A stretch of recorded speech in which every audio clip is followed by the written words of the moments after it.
Hello students, आज हम बात करेंगे organs and cells of immunity.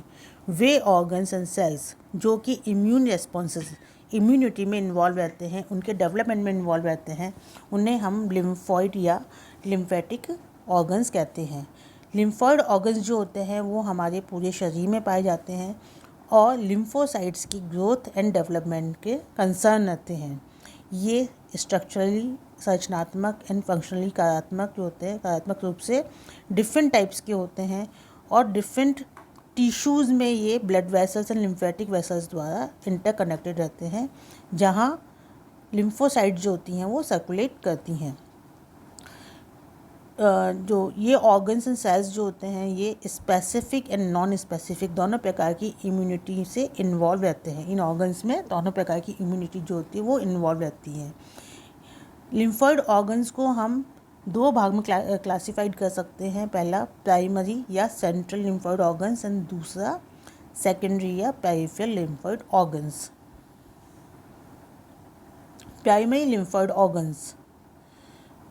Lymphoid organs को हम सेंट्रल लिम्फॉइड ऑर्गन्स भी कहते हैं।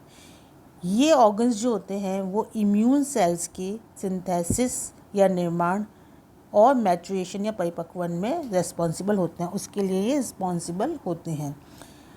प्राइमरी लिम्फॉइड ऑर्गन्स में दो ऑर्गन्स को इंक्लूड किया जा सकता है। पहला है बोन मैरो या अस्थि मज्जा, दूसरा है थाइमस। पहले हम बात करेंगे बोन मैरो या अस्थि मज्जा की। जितनी भी इम्यून सेल्स होती हैं वो बोन मैरो में उत्पन्न होती हैं और ये एक प्रोसेस द्वारा उत्पन्न होती है जिसे हम कहते हैं हीमेटोपोइसिस। हीमेटोपोइसिस मतलब रक्त का निर्माण या रक्त कोशिकाओं का निर्माण।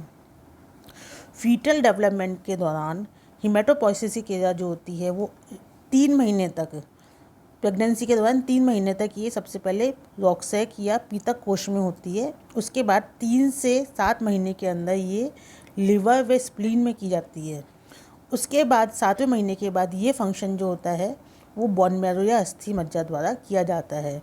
और आफ्टर बर्थ जो यूथ होता है या उसमें एडल्ट में ये फंक्शन जो होता है वो बोन मैरो द्वारा किया जाता है। हीमेटोपोइसिस के दौरान बोन मैरो में स्टेम सेल्स जो होती हैं वो डिराइव होती हैं और फिर वो डिफरेंट मैच्योर सेल्स में डिफ्रेंशिएट होती हैं और विभिन्न प्रकार के प्रिकर्सर सेल्स बनाती हैं। ये प्रिकर्सर सेल्स जो होती हैं वो या तो बोन मैरो में डिफ्रेंशिएट होके इम्यून सेल्स बनाती हैं या फिर ये दूसरे सेंट्रल लिम्फॉइड ऑर्गन थाइमस में जाती हैं और वहाँ जाके ये मैच्योर होती हैं। बोन मैरो जो होता है ये B cell, natural killer cells, granulocytes and immature thymocytes जो होते हैं इनको ये उत्पन्न करते हैं और साथ में ही इसमें दूसरी रक्त कोशिकाएँ जैसे कि आरबीसीज एंड प्लेटलेट्स का भी इनमें उत्पादन किया जाता है। बोन मैरो जो होता है ये दोनों ही प्रकार का लिम्फॉइड ऑर्गन है, primary and secondary lymphoid organ. Primary इसलिए है क्योंकि इसमें विभिन्न प्रकार की इम्यून सेल्स का उत्पादन किया जाता है, सिंथेसिस किया जाता है। एंड सेकेंडरी इसलिए है क्योंकि इसमें कुछ इम्यून सेल्स की जो प्रिकर्सर्स है उनका मैचुरेशन एंड डिफ्रेंशिएशन किया जाता है। ये जो सेल्स होती हैं ये बोन मैरो में जो जितनी भी प्रिकर्सर सेल्स होती हैं उनका मैचुरेशन जो होता है वो ग्रोथ हार्मोन्स के प्रेजेंस में होता है, जिनको हम साइटोकाइन्स कहते हैं या इनको हम कॉलोनी स्टिमुलेटिंग फैक्टर्स कहते हैं, जिनकी प्रेजेंस में डिफरेंट प्रिकर्सर्स या स्टेम सेल्स जो होते हैं उनका डिफ्रेंशिएशन एंड मैचुरेशन होता है। सेकंड प्राइमरी लिम्फॉइड ऑर्गन है थाइमस। थाइमस जो होता है इट्स बाइलोब्ड ग्लैंड जो कि स्टर्नम के अपर पार्ट में पीछे की ओर जस्ट हार्ट के ऊपर पाई जाती है। इसका साइज जो होता है वो फीटल डेवलपमेंट के दौरान लगातार बढ़ता जाता है और प्यूबर्टी जबकि बच्चा 13 से 14 साल का हो जाता है उस समय इसका साइज मैक्सिमम हो जाता है और उसके बाद इसका साइज जो होता है वो एज के साथ छोटा होता जाता है। अंत में थाइमस जो होती है ये लुप्त हो जाती है।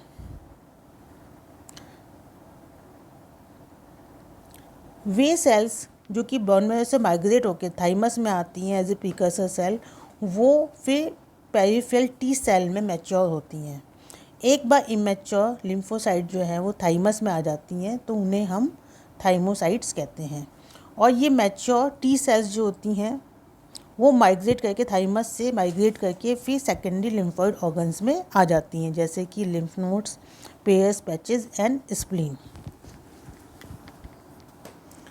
अब है peripheral lymphoid organs. Peripheral lymphoid organs कौन से हुए?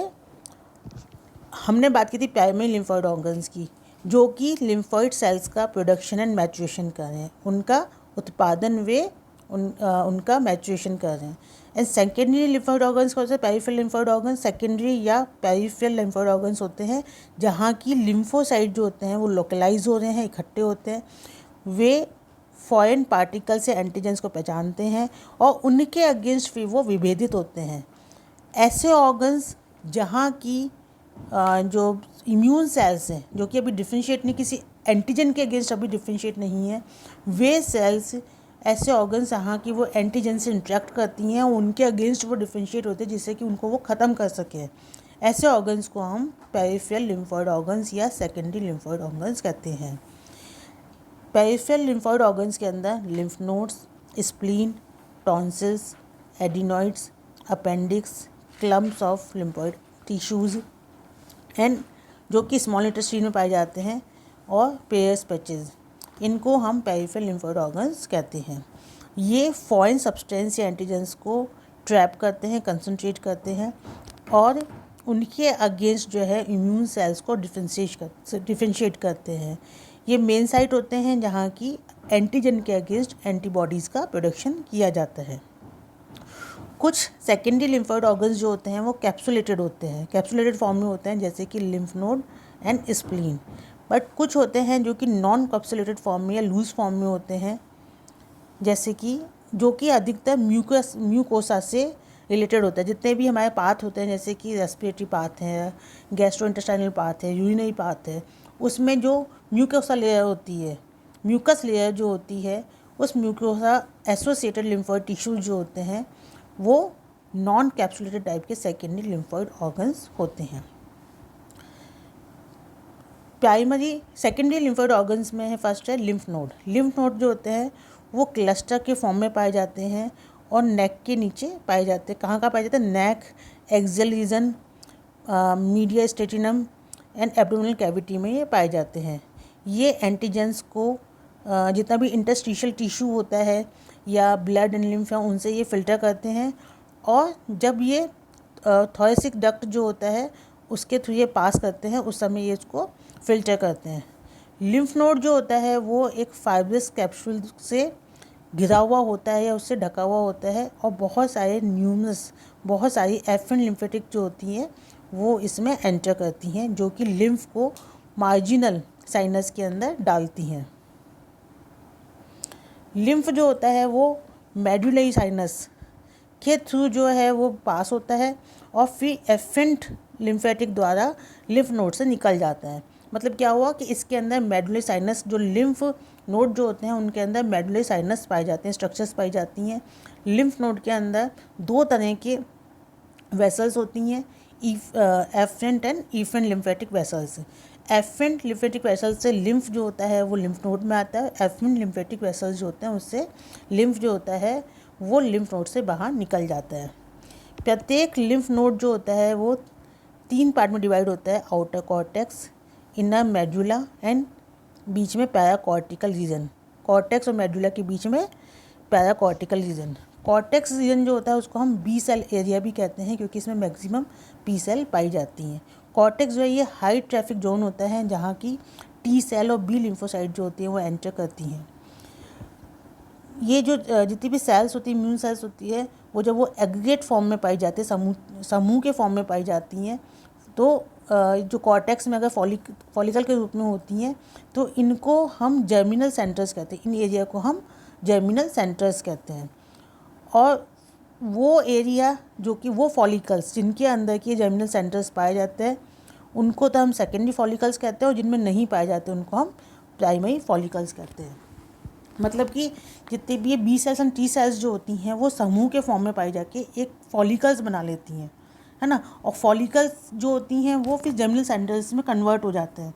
तो वो फॉलिकल जिनमें कि जर्मिनल सेंटर्स पाए जाते हैं उनको हम प्राइमरी जिनमें नहीं पाए जाते हैं उनको हम प्राइमरी फॉलिकल्स कहते हैं, और जिनमें जर्मिनल सेंटर्स जो होते हैं वो डेवलप हो जाते हैं उनको हम सेकेंडरी फॉलिकल कहते हैं।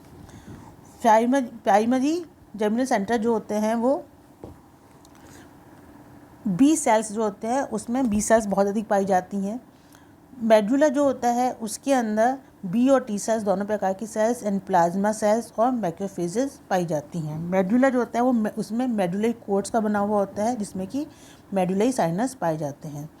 मेडुलरी कॉर्ड जो होता है उसके अंदर प्लाज्मा सेल्स एंड मैक्रोफेजेस अधिकतर पाई जाती हैं।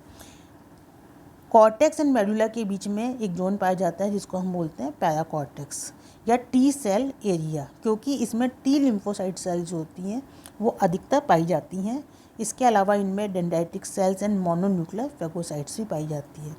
इनमें पाई जाने वाली टी सेल्स जो होती हैं वो अधिकतर 70% जो होती हैं वो टी हेल्पर सेल्स टाइप की होती है जिन पे CD4 मार्कर पाया जाता है। ये है